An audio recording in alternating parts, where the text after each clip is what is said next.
ஒரு பரத்தில் இருக்கிற ஒரு ஒளி வந்து அவரோட வந்து ஐக்கியமானது. அந்த பாதத்தை எடுத்து தலையில் வைக்கிறதுங்கிறதுனா தலை வழியாக ஒரு பேர் ஒளி வந்து உள்ள ஐக்கியமானுச்சு. பதஞ்சலி, வேக்கரபாதர், திருமூலர், நடராஜர் இவங்கெல்லாம் அந்த வடிவத்துக்குள்ளே கலக்கப்பட்டவங்களாக இருக்கிறாங்க. இப்போ என் வாழ்நாளில் இந்த உடலை தியானத்தில் ஒரு பெரிய முன்னேற்றத்துக்கு ஏற்பட்டதுக்கு காரணமே அந்த வெட்ட வெளியில் இருக்கிற அந்த ஒளியாக இருக்கிற அந்த செயல் தான். அப்போ பல நாள் இந்த ப்ராசஸ் நடக்கப்படுது. அப்போ தனி மனிதனாக நாம் உருவாக்கப்படலை, நாம் செயல்படலைங்கிறது பல குறிப்புகள்லாம் நம்ம சொல்லியாச்சு. மீண்டும் அதை தெளிவுபடுத்துறதுக்காக சொல்கிறேன். அப்போ அந்த மாணிக்கவாசகருடைய அலைவரிசையும் நம்மளுக்குள்ள இப்போ இருக்கிற அலைவரிசையும் ஒரு விதமான அலைவரிசையாக இருக்கிறதுனால தான் நிறைய இடங்களில் மாணிக்கவாசகரை பற்றியோ அது சம்பந்தமான ஒரு குறிப்புகளை நம்ம பேச வேண்டிய ஒரு சூழல் இருக்குது. அதிகமாக பதஞ்சலி, வேக்கரபாதர், அத்திரி, அனிசியா இதெல்லாம் நம்ம வந்து பேசியிருக்கிறோம். மிக முக்கியமான காரணம் இதோட தன்மைகளை அந்த அலைவரிசை தான் நம்மளை வழி நடத்துனுச்சு. நமக்கு வந்து எல்லா இதையும் செஞ்சு கொடுத்துச்சு. கூடுதலாக இன்னும் ரொம்ப மேலே போய் கூட சொல்கிறேன், அந்த சிலையை பற்றி இந்த உலகத்தில் யாராலையும் ஒரு சரியான குறிப்புகள் கொடுக்க முடியாது. அந்த சிலையை பற்றி முழுவதுமாக அந்த சிலையோட வடிவத்தை பற்றி எங்களுக்கு தெரியும். இப்போ நீ போய் அங்கே நடராஜர் கோயிலுக்குள்ளே உட்காரும்போது இந்த சந்திரக்கலையும் சூரியக்கலையும் இணைச்சு வெட்டவெளி தன்மைக்குள்ள அந்த செயலுக்குள்ள ஒரு உடலில் மாற்றம் ஏற்படுறதுக்கான ஒரு இடம். அது ஒரு பொருளை வந்து போடணும். ஒரு கோயில் இருக்குன்னா இப்போ என்கிட்டலாம் வந்து நீங்கள் என்ன பண்ணணும்னா ஒரு 10 நிமிஷம் அப்படியே உங்கள் பொருள், நீங்கள் தான் ஒரு பொருள் அப்படியே போட்டுட்டு அப்படியே கிடக்கணும். மனம் தாண்டி ஆன்மாவாக நீ இருக்கிற அந்த ஆன்மாவாக இருக்கிறவனையும் அந்த ஆன்மாவை நிறுத்தி வெட்டவெளி தன்மைக்குள்ளேயே அவரே வந்து சில வெட்டவெளி தன்மையை உனக்கு காட்டிட்டு போகலாம். முதல் நீ தெரிஞ்சுக்க ஃபஸ்ட்டு அனுபவம், ஒருத்தருக்கு தியானத்தில் பெரிய எக்ஸ்பீரியன்ஸ் அடைய போகிறாருன்னா அவருடைய வாழ்க்கையில் நடந்த எல்லா சுவாரஸ்யத்தையும் காட்டுவாங்க. பொருளையே கொடுக்க மாட்டார். அதுக்காக பக்கத்தில் ஒருத்தருக்கு மாம்பழம் கொடுத்தாரு, எனக்கு கொடுக்கல அப்படின்னு ஏங்கிட்டு இருக்கக்கூடாது. அவனுக்கு மாம்பழம் தான் கொடுத்தாரு, உனக்கு தன்னோடைய சுவாசத்தையே கொடுத்துருப்பாரு. இப்போ கல் பாறையிலெல்லாம் உட்காந்து வளர்றதோட நீங்கள் கஷ்டப்படாதீங்கிறதுக்காக தான் எங்களை மாதிரி ஆளுங்கக்குள்ளே பூந்து அவங்க என்ன பண்ணிக்கிறாங்க, உட்காந்துருக்காங்க. நீ எதிரில் உட்காந்துக்க, நீ ஏதோ ஒரு ரூபத்தில் வளருவ. நீ அருந்துற தண்ணி வந்து சரியான தண்ணி வந்து நீயே ஒரு இறக்க போகிறவன், நீ அருந்துற தண்ணி இறக்க போகிற தண்ணியை குடிக்கிற. அப்போ அமிர்தத்தை அருந்து உள்ளே இருக்கிற விஷத்தை அது அறுக்கும். வெட்ட வெளிங்கிறது என்ன சொல்லுதுன்னா, எனக்கு அதிகாரமே இல்லைங்குது. சுப்ரீம் பவரே அதுதான். நான் வந்து அனாதையாக இருக்கிறேன், விடுபட்டு இருக்கிறேன், எந்த பொருளையும் நான் தொடரதே இல்லை. இறைவன் எப்போ வருவான்னா, இந்த புறப்பொருள்கள்லேருந்து நீ என்னைக்கு விடுதலை ஆகுறியோ அன்னைக்கு இறைவனை நீ பார்க்கல. நான்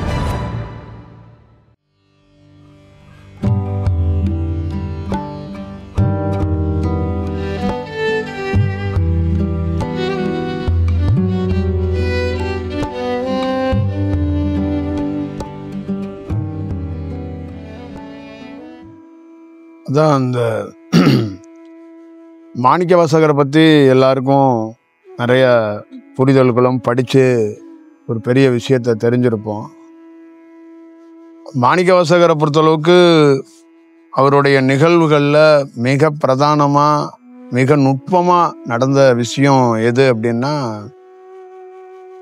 அந்த குருந்த மரத்து அடியில் வந்து அவருக்கு ஒரு காட்சி கிடைச்சு, அந்த காட்சியிலிருந்து அவர் அவர் பாதத்தை எடுத்து மாணிக்கவாசகர் தலையில் வச்சார் அப்படின்னு ஒரு குறிப்பு நீங்கள் வந்து வாசிச்சிருப்பீங்க, பார்த்துருப்பீங்க.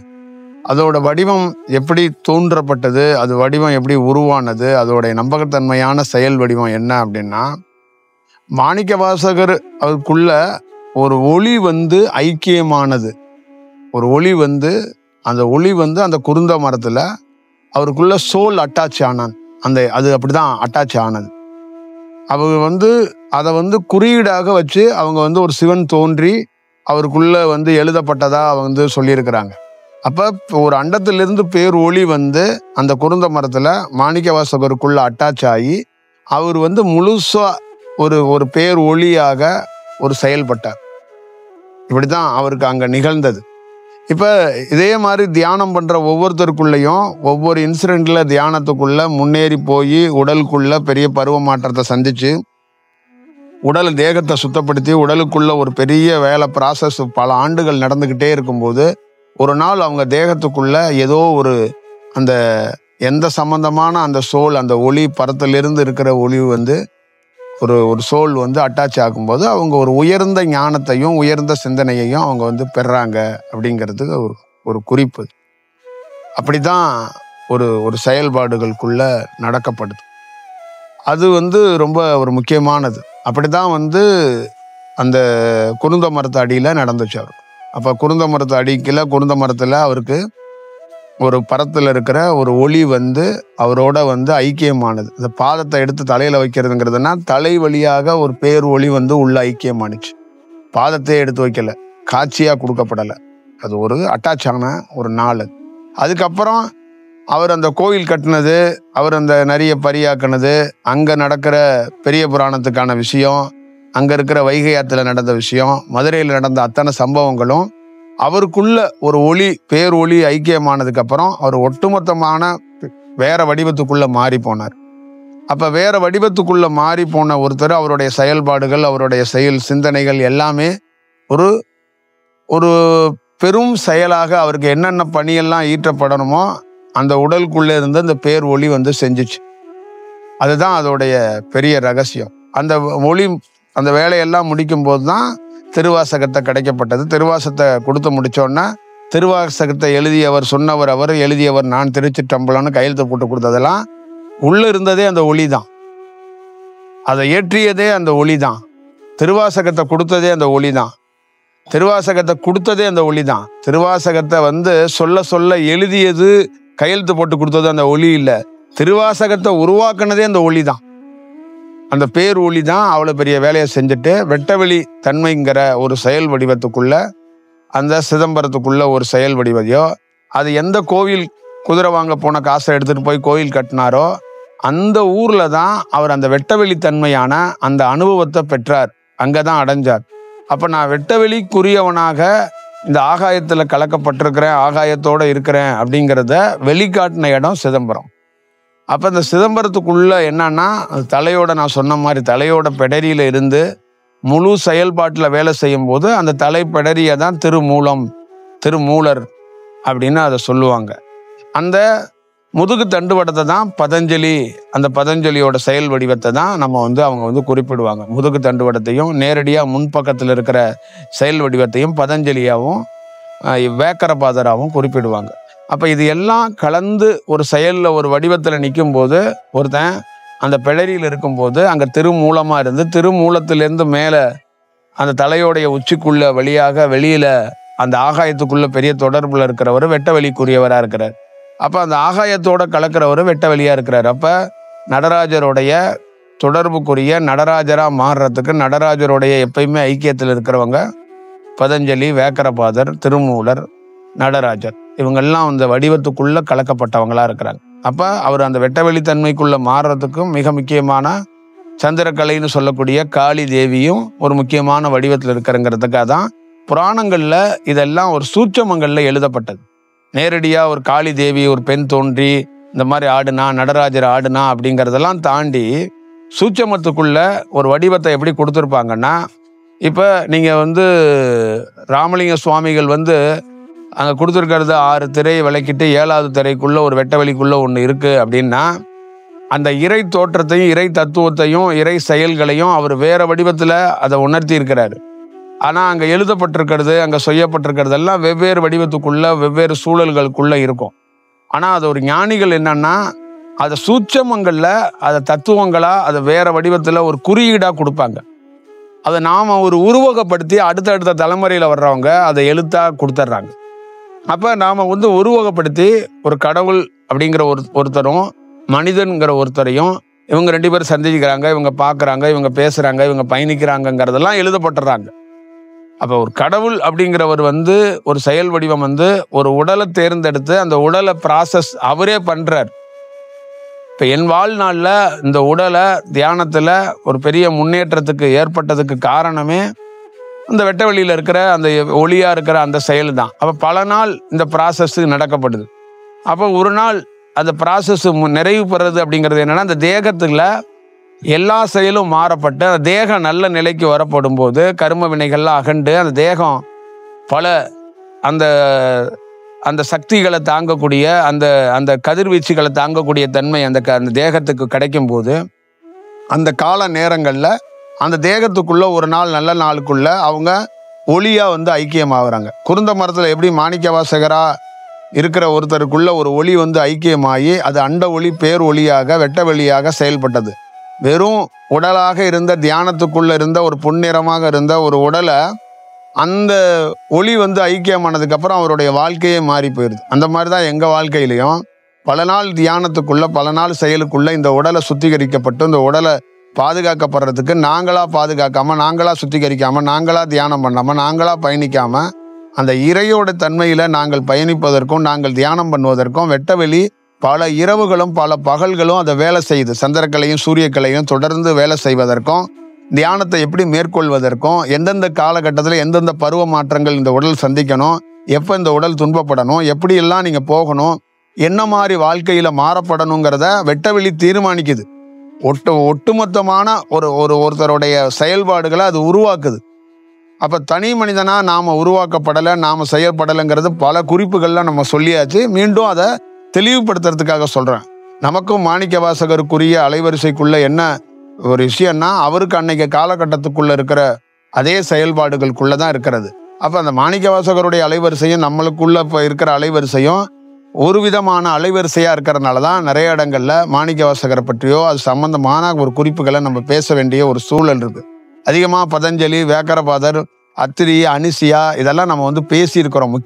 மிக முக்கியமான காரணம் இதோட தன்மைகளை அந்த அலைவரிசை தான் நம்மளை வழி நடத்துனுச்சு, நமக்கு வந்து எல்லா இதையும் செஞ்சு கொடுத்துச்சு. அதனால எந்தெந்த அலைவரிசையிலேருந்து அது வேலை செய்து எந்த அலைவரிசையோட தொடர்புல இருக்குது, எந்த அலைவரிசைகள் எப்படி அது என்ன பரிணாமத்தில் இருக்குங்கிறத நுட்பமாக அதுக்கு தெரிகிறதுனால அதோடைய வேலைகள் நம்ம வந்து சொல்கிறதுக்கான வாய்ப்பு இருக்குது. அப்போ ஒரு கால சூழல்களில் அந்த தேக தயாரானா ஒரு பேர் ஒளி வந்து உள்ள ஐக்கியமாகி அப்போ அவருக்குள்ளே நடக்கிற நிகழ்வுகள், அவர் பண்ணுற வேலைகள், அவர் பண்ணுற தியானங்கள், அவர் கொடுக்குற உபதேசங்கள், அவர் கொடுக்குற பேச்சுகள் இதெல்லாம் வெளியிலேருந்து பார்க்குறவங்களுக்கு ஒரு குரு வந்து வியர்ப்பாக பேசுகிறாரு, செய்கிறாரு, வர்றாருன்னு நீங்கள் நினைக்கலாம். ஆனால் அது குருவோட ரோல் இல்லை, அது வெட்ட வெளியாக இருக்கிற அந்த ஒளியோட ரோல், அந்த ஒளியோட செயல், அதோடைய செயல்பாடுகள், அதோடைய வடிவம்தான் இது எல்லாமே. அப்போ அது அந்த காலகட்டத்துக்குள்ள அது அவ்வளோ வேலைகளை பார்த்து இந்த உடலை ரெடி பண்ணிட்டு தான் உள்ளே வந்து ஐக்கியமாகறதுக்கு ஒரு வாய்ப்பை வந்து உருவாக்குது.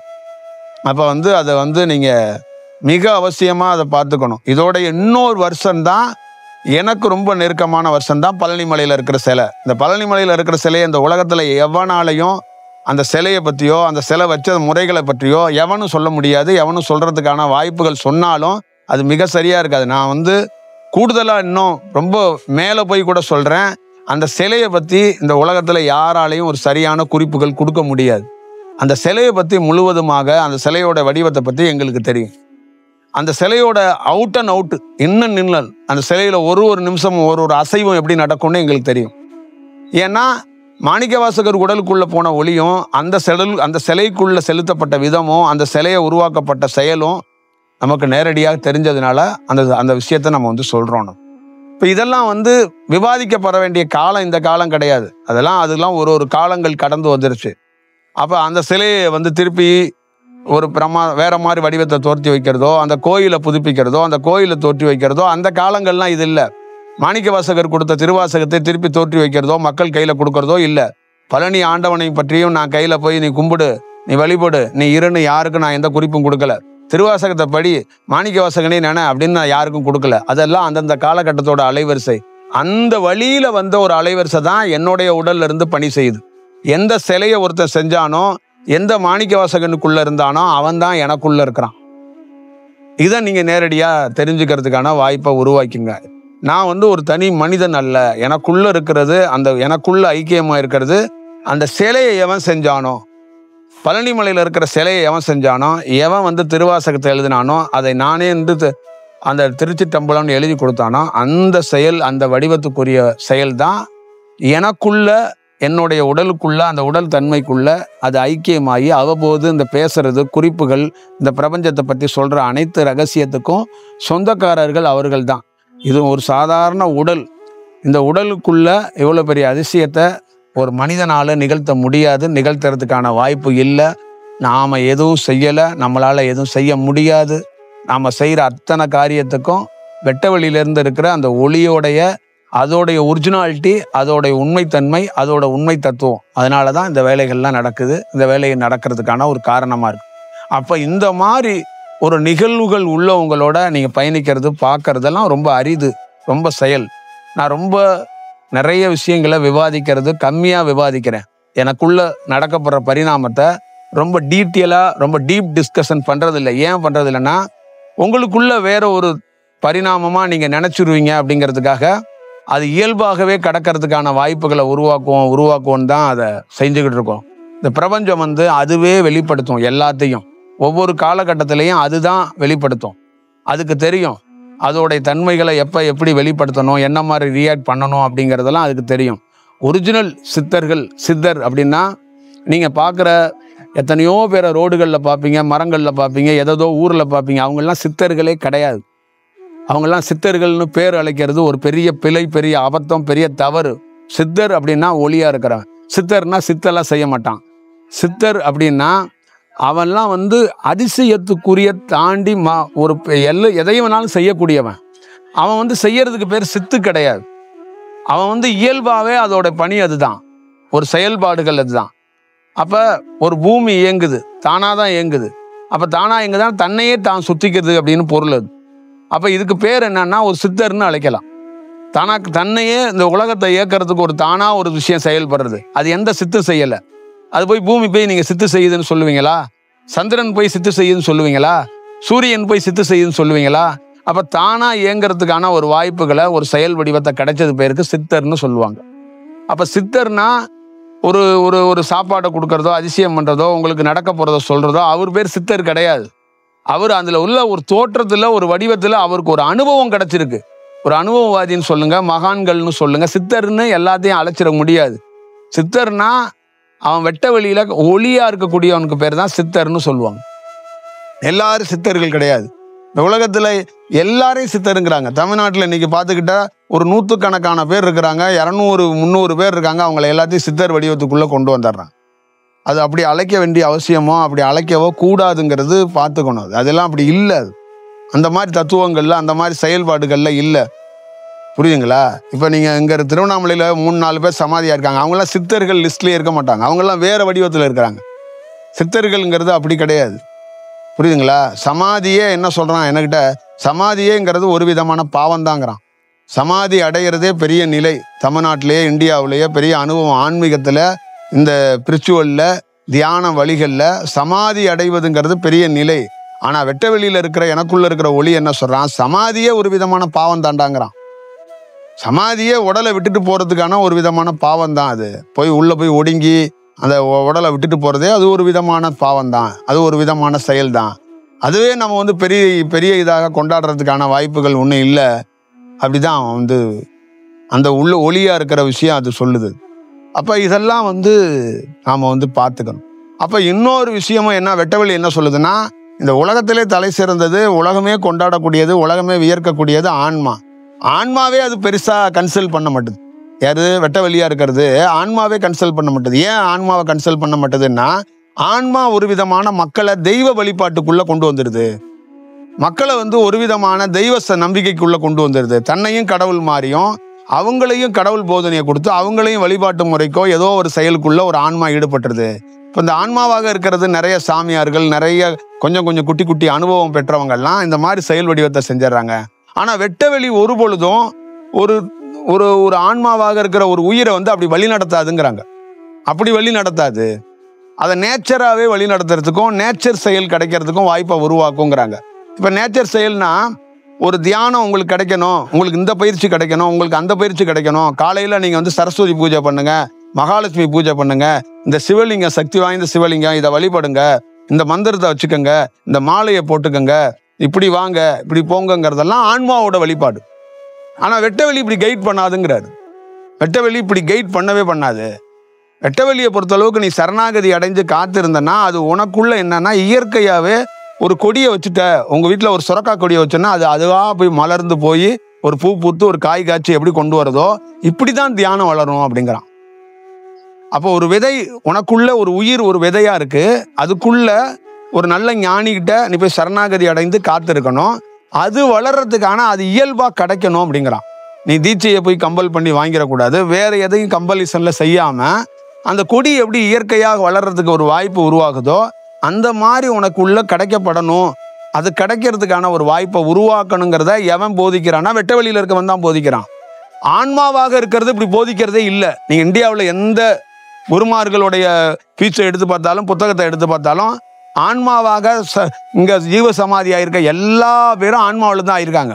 இப்போ அந்த ஆன்மாவாக ஆயிருக்கிறது எல்லாமே என்ன பண்ணுதுன்னா அதோட டீச்சிங் எல்லாம் வேறையா இருக்கு. அதை வெட்ட வெளி ஏற்றுக்க மாட்டுதுங்கிறது தான் நிதர்சனமான உண்மை.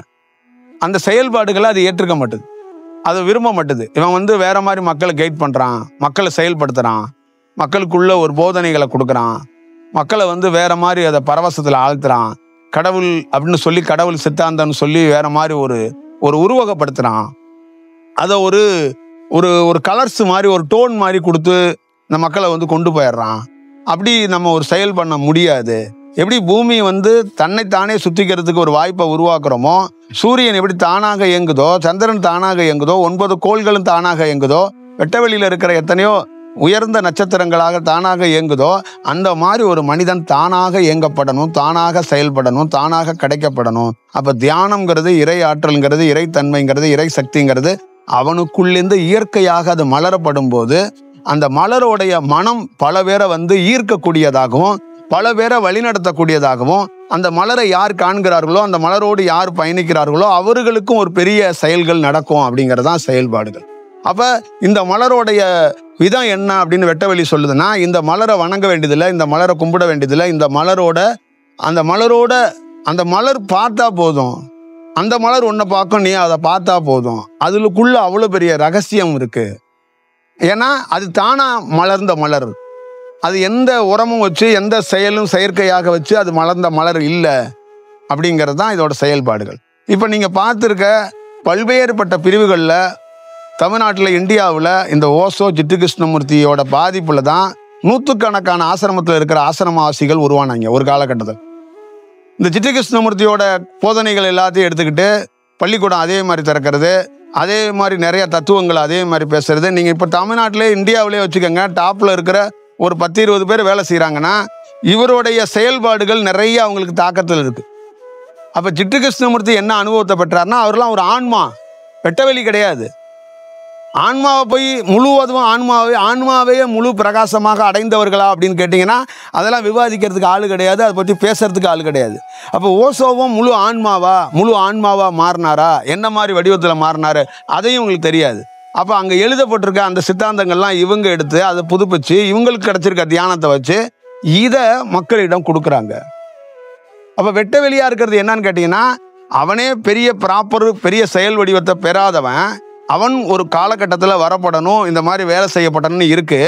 அவனே ஃபுல்ஃபில் பண்ணாத விஷயத்தை எடுத்து இவன் அதுலேருந்து ஒரு விஷயத்தை எடுத்து இவன் மக்கள்கிட்ட கொடுக்கணும்னு நினைக்கிறான். அப்போ இவன் வெட்டவெளியோட கனெக்ஷன் இருந்தானா ஏன் இப்போ சிட்டு கிருஷ்ணமூர்த்தியும் ஓசோவையும் பார்க்க போகிறான்? என்ன தானே பார்க்க வந்திருக்கணும், என்னோட வடிவத்தை தானே எடுத்திருக்கணும். வெட்டவெளி என்ன செத்தா போச்சு? ஆகாயத்தில் இருக்கிற பேர் ஒளி செத்தா போச்சு? அப்போ ஏன் இந்த மகான்களுடைய குருமார்களுடைய போதனைக்குள்ளே இவன் சிக்கி தவிக்கிறான்? இப்போ இவன் ஆன்மா அதை விட்டு கடந்து வர முடியாமல் சிக்கி தானே தவிக்குது, செயல்பாடு தானே இருக்கு. இப்போ பெண்ணா பிறந்திருக்கிற எல்லா பெண்களும் கேட்குறாங்க, பெண் குருமார் எங்கே இருக்கிறா, பெண் குருமார் எங்கே இருக்கிறான்னு. உலகத்தை சொல்லிட்டேன், சூரியன், சந்திரன், பூமி, நட்சத்திரங்கள், 9 கோள்கள், என்ன மாதிரி ஆள்கள் எவன் உருவானாலும் பெண் தன்மை இல்லாமல் உருவாக முடியாது. சந்திரன்கிற ஒரு கலையே பெண் தான். அதுக்காக அவள் பெண்ணா சித்தரா இருக்கணும்னு அவசியமே கிடையாது. அதுக்கு ஒரு உருவக காட்ட சொல்கிறாங்க, இவரை காட்டுங்க, அவரை காட்டுங்க. இந்த உலகத்திலே சந்திரக்கலைன்னு ஒன்று இல்லைன்னா ஒரு பூமியே இல்லைங்க, 9 கோள்களே கிடையாது, சூரியனே கிடையாது. அப்போ பெண்ணை பொறுத்தளவுக்கு ஒரு உருவகத்தை காட்டுங்க. அவங்க திருமூலரை வச்சு கும்பிட்றாங்க, அகத்தியரை வச்சு கும்பிட்றாங்க, போகரை வச்சு கும்பிட்றாங்க. உலகம் முழுக்க இருக்கிற ஆம்பளை சித்தரா ஒரு 100-200 சித்தரை காட்டுறாங்க. பொம்பளை சித்தர்னா நீங்கள் யாரை காட்டுவீங்க?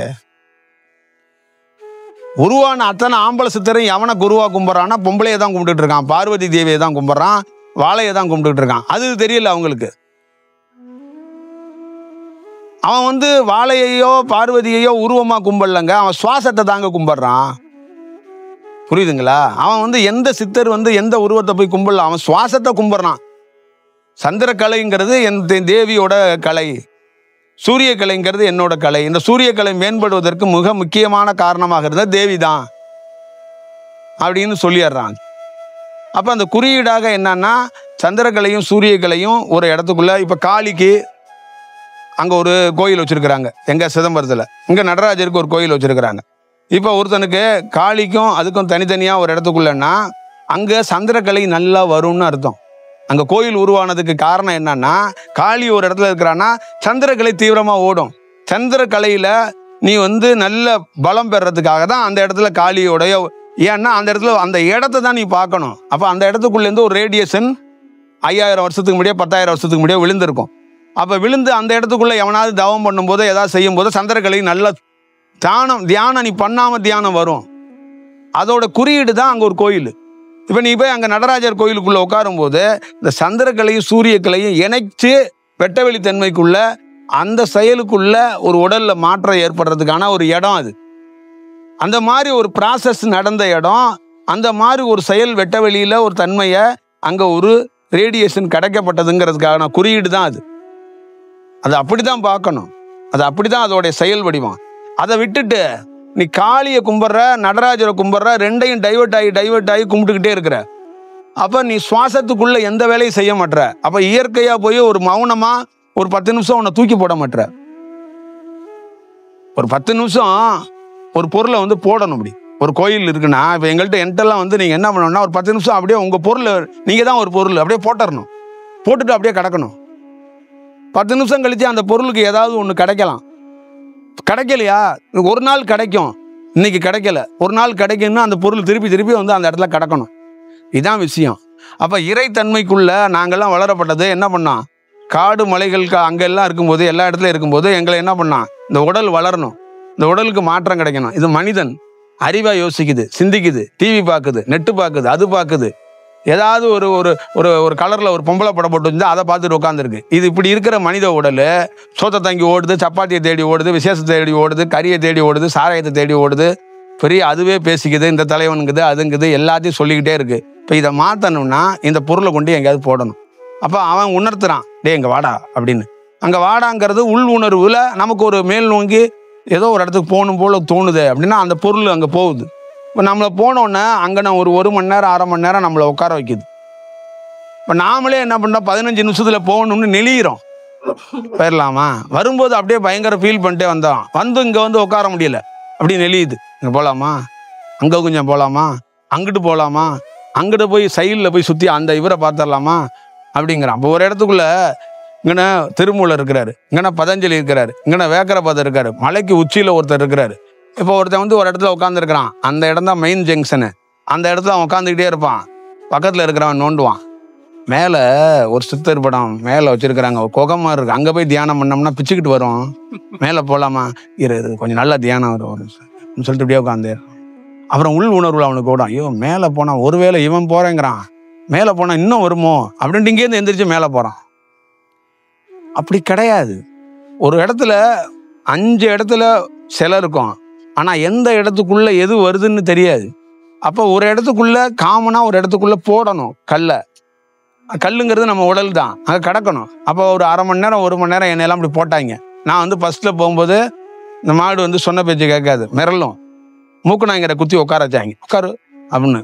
ஒரு 5 நிமிஷம் 10 நிமிஷம் உட்காந்தேன், அப்புறம் 15 நிமிஷம், அப்புறம் தன்னையே மறந்து போயிட்டேன். அப்போ எனக்கு ரோல் கிடையாது, நான் எங்கிட்ட ஓடுறது, நாவங்க இருந்தால் தானே ஓடுறது.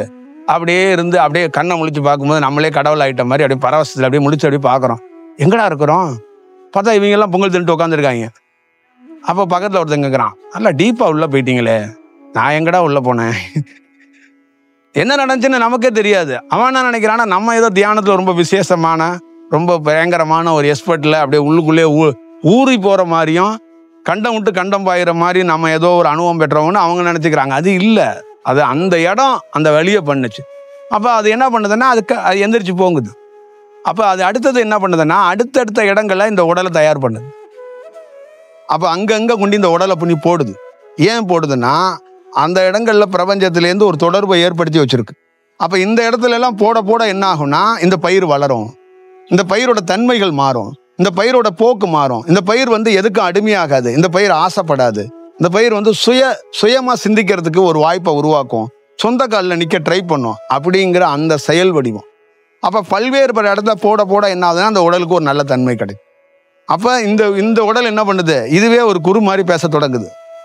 அப்போ வீட்டில் இருக்கிறவங்க சுற்றி இருக்கிறவங்களாம் என்ன இவர் ஒரு மாதிரி பேசுகிறாரு, ஆனால் இவர் பேசுறதுல ஏதோ ஒன்று இருக்கு அப்படின்னு. அப்போ அந்த சேஞ்சை எப்படி உருவாக்கி வச்சிருக்குன்னு பாருங்க. அப்போ வெளியிலேருந்து நாம் பார்க்குறேன்னா நான் சும்மா கிடையாதுங்க, நான் வந்து நீங்களாம் நினைக்கிற மாதிரிலாம் கிடையாது. நான் 25 ஊரில் நைட்டு பகலாக கஷ்டப்பட்டு இந்த தியானத்தை கொண்டு வந்து வச்சுருக்கேன் அப்படின்னு நம்ம சொல்ல முடியாது. புரியுதுங்களா? நம்மளால் ஒரு குண்டூசியை கூட தூக்க முடியாதுங்க, எடுக்க முடியாதுங்க. நாம் வந்து ஒரு மடையனுங்க. மனிதன் வந்து ஒரு மடையன். நான் உங்களை சொல்லலை, என்னையே சொல்லிடுறேன். நான் ஒரு மடையன், நான் ஒரு சோம்பேறி, என்னால் வந்து செஞ்சுக்க முடியாது. அப்போ என்னை உருவாக்குனதுக்கு பிரபஞ்சம் என்னை வந்து அவ்வளோ பெரிய அந்த ஆழ்ந்து போக வச்சு என்னை வந்து சிந்திக்க வச்சு என்னை வந்து உருவாக்குது அந்த பொருளை. அப்போ அந்த உருவாகணும்னா ஒரு தோட்டமாக மாறுது. புரியுதுங்களா?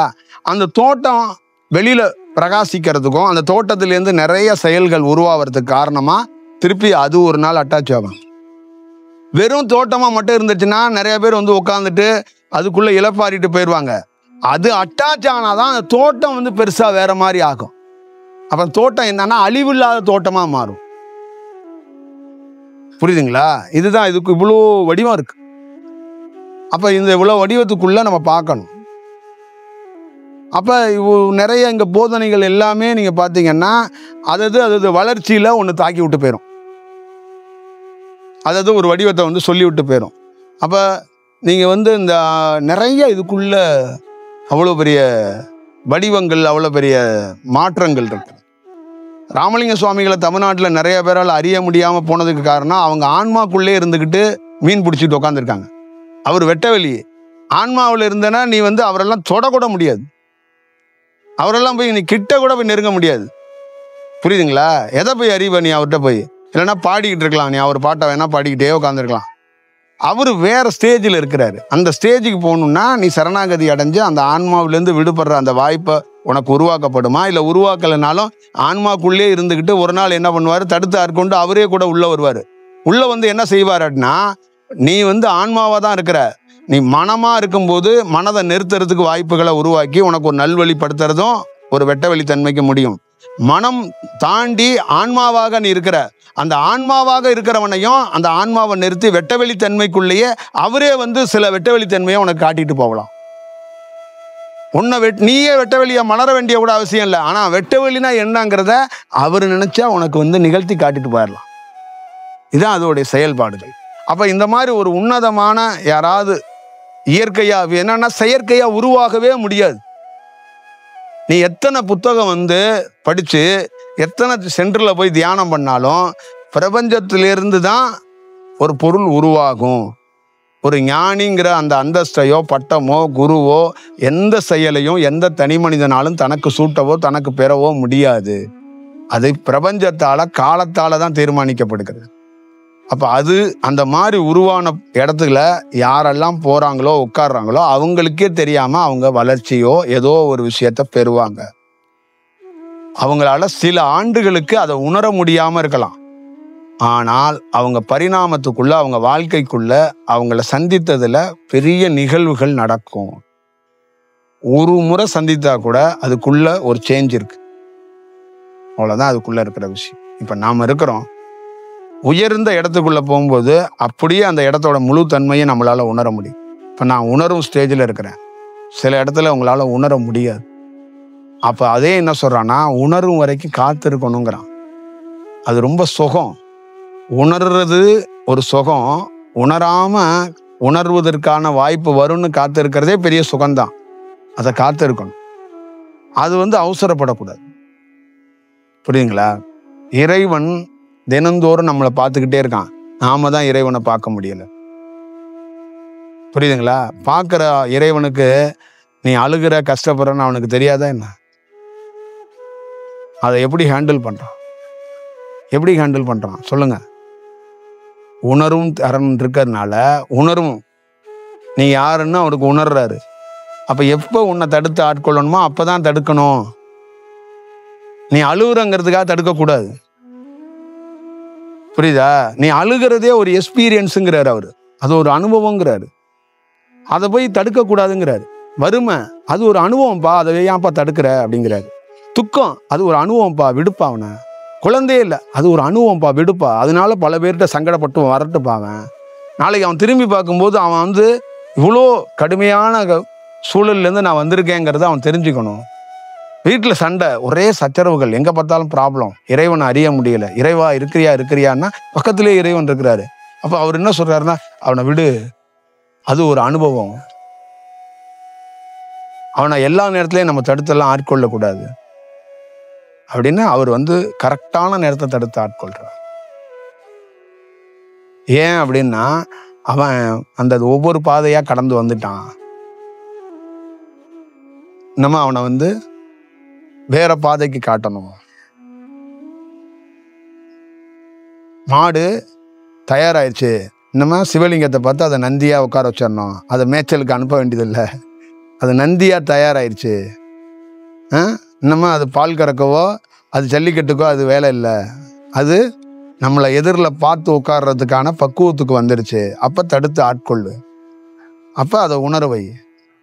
அப்போ எங்கேயாவது ஒரு இடத்துல உங்களை உட்கார வச்சு தியானத்திலேயே உங்கள் வீடுகள்லேயே எங்கேயாவது ஆழ்த்துறது, உங்களுக்குள்ளேயே அந்த உணர்வுகளை கொடுக்கறது. அப்போ அந்த உணர்வும் தன்மையில் நீயே ரிலேட்டட் ஆகும். உன் வாழ்க்கையில் ஏன் இந்த சோதனை நடந்துச்சு, ஏன் ஒருத்தரை சந்திச்ச, ஏன் உனக்கு துக்கம், ஏன் உனக்கு நோய், ஏன் உனக்கு துன்பம், ஏன் உனக்கு இந்த இதெல்லாம், ஒரு குருநாதரை எப்போ சந்திச்ச, எதுக்கு சந்திச்ச, அதெல்லாம் உனக்கே காட்டிடும். அதுதான் முதல் நீ தெரிஞ்சுக்க ஃபர்ஸ்ட் அனுபவம். ஒருத்தருக்கு தியானத்தில் பெரிய எக்ஸ்பீரியன்ஸ் அடைய போறாருன்னா அவருடைய வாழ்க்கையில் நடந்த எல்லா சுவாரஸ்யத்தையும் காட்டுவாங்க. அப்போ அந்த ரிலேட்டடாக இருக்கிற நீ எல்லாத்தையும் என்ன பண்ணுவான்னா தெரிஞ்சுக்கோ. அது முதல்ல தெரிஞ்சுக்கிறது என்ன தெரிஞ்சுக்கணும் அப்படின்னு என்ன தெரிஞ்சுக்க வைப்பாங்க அப்படின்னா, நம்ம வாழ்க்கையில் நடந்தது எதுவுமே தேவையற்றது இல்லையா, தேவையற்றதா நீயே கண்கூட பார். அப்போ உனக்கு தெரிஞ்சிடும், ஆகா இதெல்லாம் அப்போ நாமளே எங்கே தப்பு பண்ணியிருக்கோம், அப்போ நாம் எங்கே போய் மாட்டியிருக்கோம். அப்போ இந்த மாதிரி புற சூழல்களில் நம்ம மாட்டப்பட்டதுக்கான காரணங்கள் என்ன, இதெல்லாம் உனக்கு தெரிஞ்சிடும். அதுக்கப்புறம் நீ வெளியில் வரும்போது அதெல்லாம் பெரிய விஷயமா எடுத்துக்க மாட்ட. அப்போ அடுத்த செயலுக்குள்ள நீ பார்க்குற விஷயங்கள்லாம் பிற மனிதர்களை, அப்போ இறையோட தன்மைகளை, இறையோட ரகசியங்களை, இதெல்லாம் அடுத்த கட்டமாக உனக்கு தெரிய தொடரும்.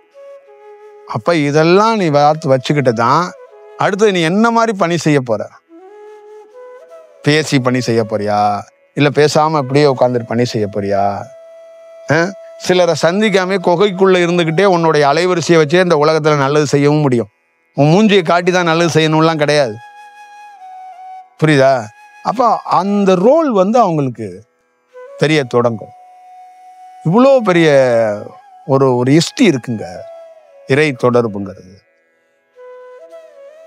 புரியுதா? இது இது ஒரு சாதாரண ஒரு ஒரு சும்மா ஒரு குரு ஒரு சத்சங்கம் உட்காந்து பேசிக்கிட்டே இருக்கிறது, கிருஷ்ணனை பேசுறது, ராமனை பேசுறது, சிவனை பேசுறது, பெருமாளை பேசுறதுங்கிறதெல்லாம் கிடையாது. அதெல்லாம் ஒரு பெரிய வடிவம் அதெல்லாம். அப்போ நமக்குள்ள நடக்கிறது எல்லாத்தையுமே நம்ம வந்து ஒரு ஒரு பரிணாம வளர்ச்சிக்காக தான் இறைவன் வந்து காத்திருக்கிறாருங்கிறத புரிஞ்சுக்கணும். இப்போ எனக்குள்ள 10 வருடம் நடக்கப்பட்டது உன்னோட தாண்டி நான் கஷ்டத்தை அனுபவிச்சிருக்கேன். அப்போ இது என்னன்னா, நீ வளர்ச்சி அடையணும், காலமும் வரணும்.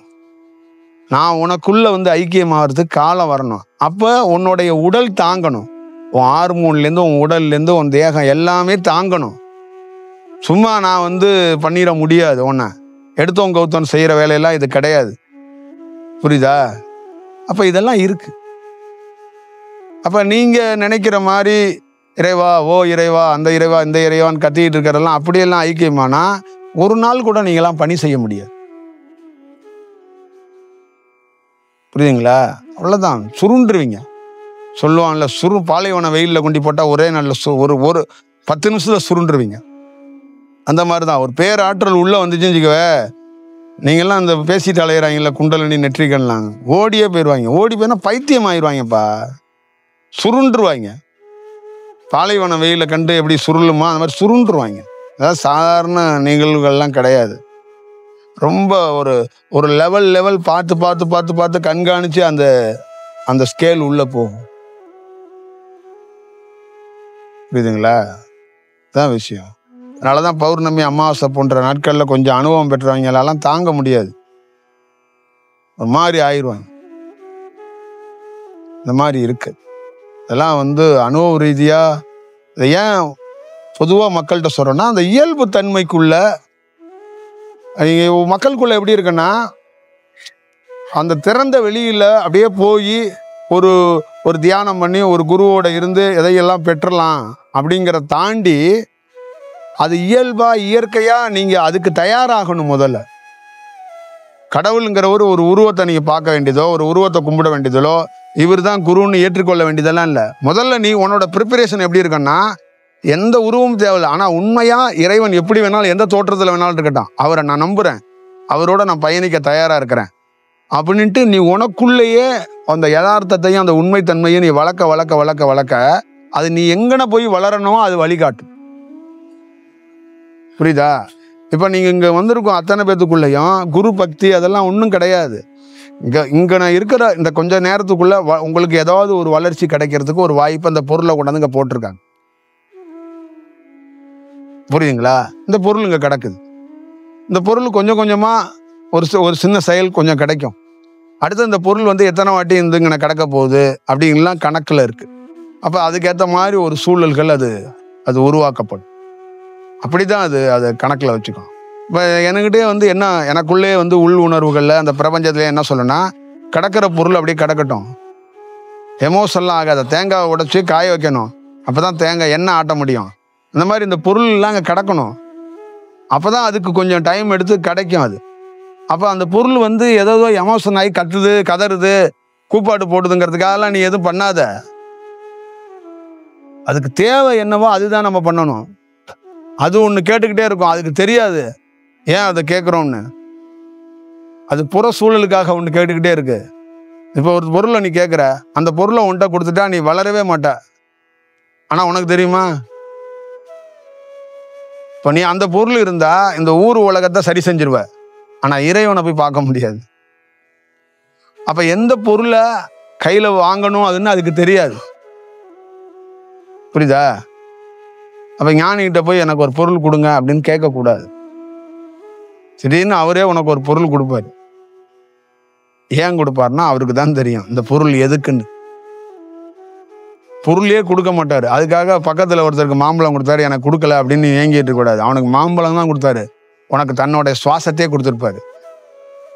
அதை வெயிட் போட்டால் கொடுக்க முடியும்? அந்தாங்க எனக்கு 1/2 கிலோ சுவாசம் அந்தாங்க உங்களுக்கு அப்படின்னா சொல்ல முடியும்? ஒன்று இருக்குல்ல, இதெல்லாம் இருக்கு. இப்போ இதுதான் அது. பல நாள் பல சூழல்களில் பல மனிதர்கள் நான்லாம் வளர்ந்ததுக்கு முக்கியமான காரணம் ஒரு எதுவுமே இல்லாமல் சில இடங்கள்ல சும்மாவே உட்காந்துருந்தது. எவனும் கிடையாது. ஒரு கல் மலையில கல் பாறையில் அப்படியே உட்காந்து கிடப்பேன். ஆனால் என்ன அறியாமே வளர்ந்தேன். இந்த மாதிரி பல இடங்கள். அப்புறம்தான் தெரியுது அந்த இடங்கள்லாம் நாம உட்கார்ந்த இடம் ஒரு காலகட்டத்தில் அப்படிங்கிறது தெரிஞ்சுக்கணும். புரியுதா? இப்ப கல் பாறையிலெல்லாம் உட்காந்து வளர்றதோட நீங்க கஷ்டப்படாதீங்கிறதுக்காக தான் எங்களை மாதிரி ஆளுங்கக்குள்ள பூந்து அவங்க என்ன பண்ணிருக்காங்க, உட்காந்துருக்காங்க.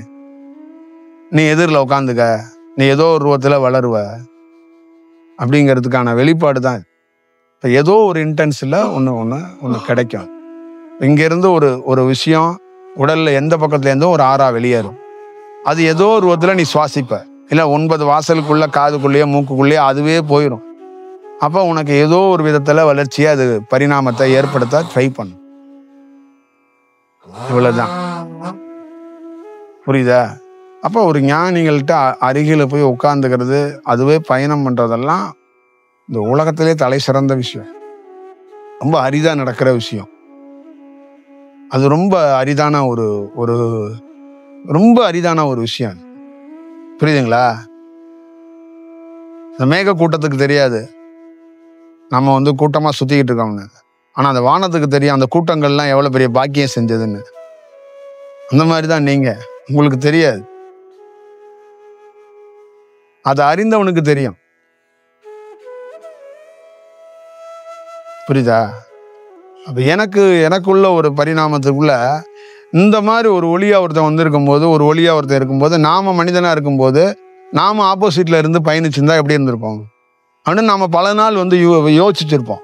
நமக்கு இந்த மாதிரி ஒரு வாய்ப்பை கொடுக்கலையே, ஒரு எக்ஸ்பீரியன்ஸை கொடுக்கலையே நாம் இவங்களோட இன்னும் சிறப்பாக நம்ம பாட்டில் அங்கிட்டு உருண்டு திரண்டிச்சிருக்கலாமே, இந்த மாதிரிலாம் வாய்ப்பு அமையலையே நமக்கு அப்படின்னா நம்மளே ஃபீல் பண்ண காலங்கள்லாம் உண்டு, ஃபீல் பண்ணுற நேரங்கள்லாம் உண்டு. இது எல்லாருக்குள்ளேயும் ஒரு ஒரு செயல்பாடு தான். அப்போ இறைவனை அடையிறதுக்கு மிக மிக முக்கியமானது என்னன்னா, ஒரு மனிதன் காத்து இருக்கிறதும் நம்பகத்தன்மையோட, பொறுமையோட, நிதானத்தோட, சில இடங்கள்ல அவனுக்கு போடுறதுக்கோ அவன் உட்கார்றதுக்கோ வாய்ப்பு கிடைக்கும் போது அங்கே காத்து இருக்கு. அப்போ அவனுக்கு ஒரு நல்ல பரிணாமத்தை அடையிறதுக்காக எத்தனை ஆண்டுகள் வேணாலும் ஆகட்டுப்பா தியானத்தில், அதெல்லாம் ஒன்றும் பிரச்சனையே கிடையாது. நீ வளரணும், இயற்கையாக வளரணும், அது அவனால் வளரணும், அதுதான் முக்கியம். எனக்கு என்னன்னா, எவனாலையும் நீங்கள் வளர முடியாது.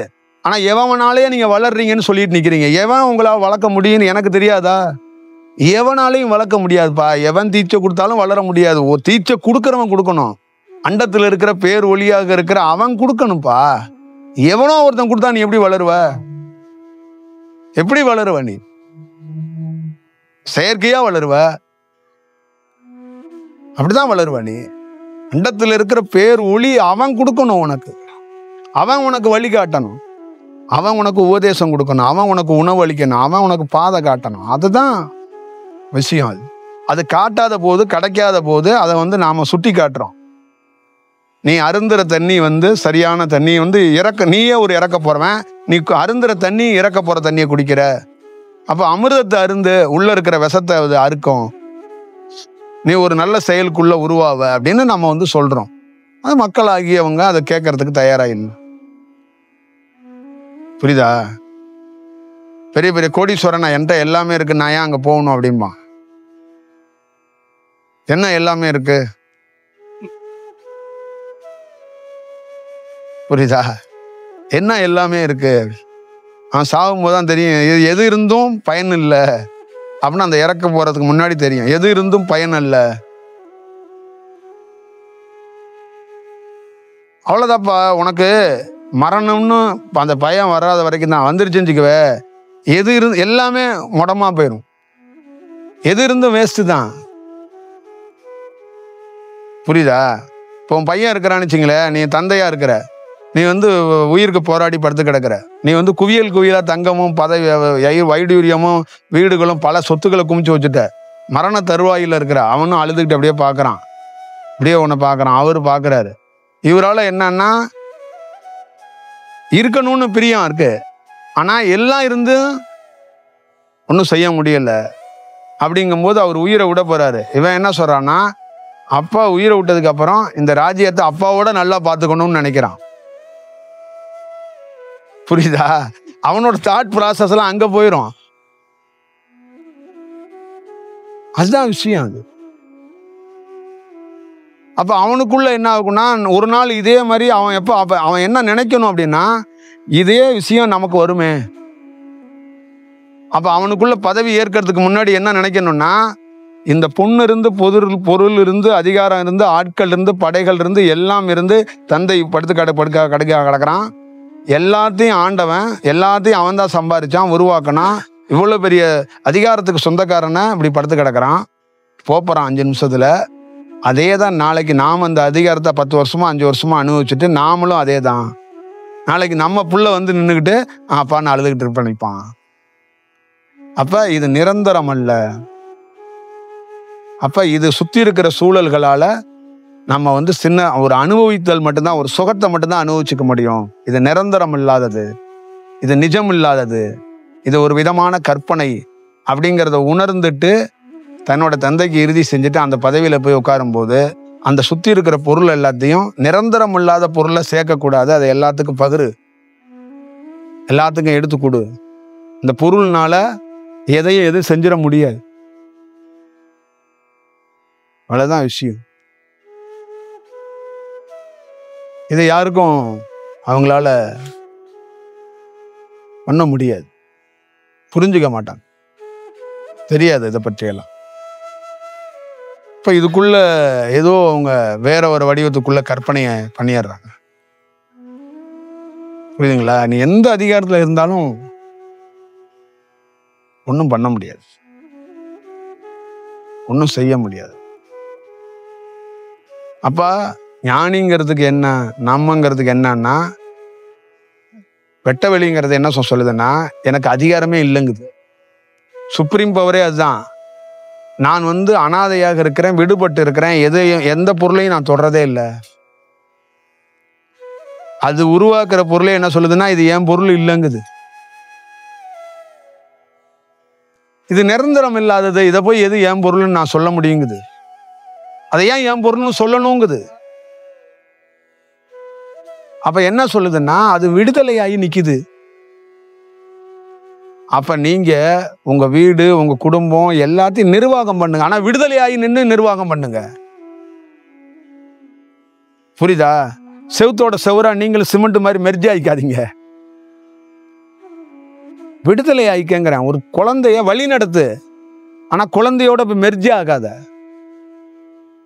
ஒரு வீட்டை நிர்வாகம் பாரு, ஆனா வீடாவே நீயே மாறாத. தொழில பண்ணு, தொழிலே கதினுக்கு உள்ள போய் கடக்காத, அதுக்குள்ளே இருக்காத.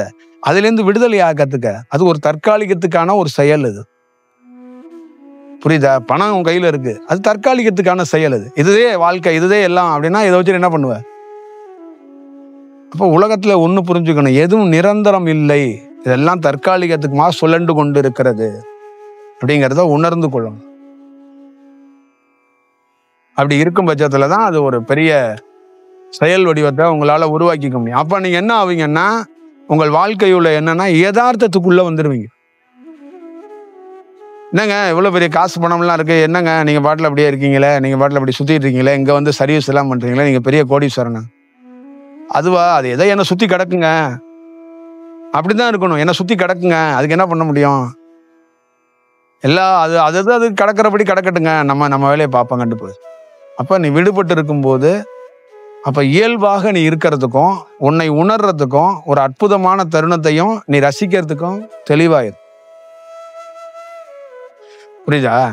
இப்ப நீங்க பாக்குற இவ்வளவு கட்டடமா பாக்குற, நான் இதெல்லாம் எப்படி பாக்குறேன்னா, இதெல்லாம் பொருள் அங்கங்க உளுந்து கிடக்கு. இங்க ஒரு பொருள் கிடக்கு, அங்க ஒரு பொருள் கிடக்கு, பச்சை கலர்ல ஒரு பொருள் கிடக்கு, வெள்ளை கலர்ல ஒரு பொருள் கிடக்கு. இப்படி ஒரு கல்லு மாதிரி கிடக்குன்னு தான் பாக்குறோம் நம்ம. இதை நீ மாட மாளிகையா கோபுரமான பார்க்கலாம் கூடாது. அவ்வளவுதான் விஷயம். பணம் ஒரு 10 கட்டு 20 கட்டு வீட்டுல கிடக்குன்னா அது ஒரு பொருள் அங்க கிடக்குங்க அப்படின்ட்டு போயிட்டே இருக்கணும். இவ்வளவுதான் இதுக்குள்ள இருக்கிற உண்மை தத்துவம். அதை நீங்க அது உங்களுக்குள்ள வர தொடங்கிருச்சுன்னா நீங்க என்ன பண்ணுவீங்கன்னா விடுதலை ஆயிட்டீங்கன்னு அர்த்தம். இறைவனை நீங்க அடைய வேண்டாம், இதுக்குள்ள இருந்து நீங்க விடுதலை ஆயிட்டீங்கன்னா இறைவனும் உங்களுக்குள்ளேயே வர்றதுக்கான வாய்ப்பு உருவாயிரும். இறைவன் எப்போ வருவான்னா, இந்த புற பொருள்கள்ல இருந்து நீ என்னைக்கு விடுதலை ஆகுறியோ அன்னைக்கு இறைவனை நீ பார்க்கலன்னா உனக்கு ரிலீஸ் என்னன்னா, சோறு, ட்ரெஸ்ஸு, பொண்டாட்டி, புள்ள, வீடு, இது எல்லாமே நான் வழி நடத்துவேன், ஆனா அது என்னோட பொருள் இல்லை அப்படின்னு நீ உணர்ற பத்தியா, அன்னைக்கு இறைவன் உன்னோட வருவான்.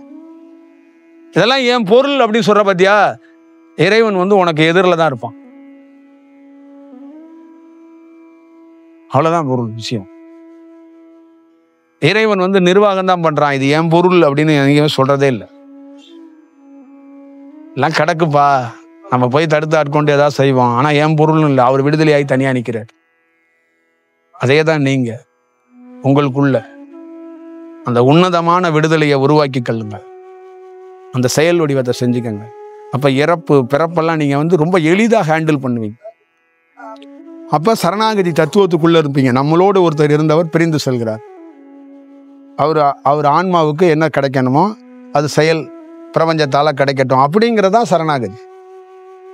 நம்மளோடு ஒருத்தர் வாழ வந்திருக்கிறார், அவர் ஆன்மாவுக்கு என்ன கிடைக்கணுமோ அது பிரபஞ்சத்தால கிடைக்கும் அப்படிங்கிற அந்த புரிதல் தான் இருக்கணும்.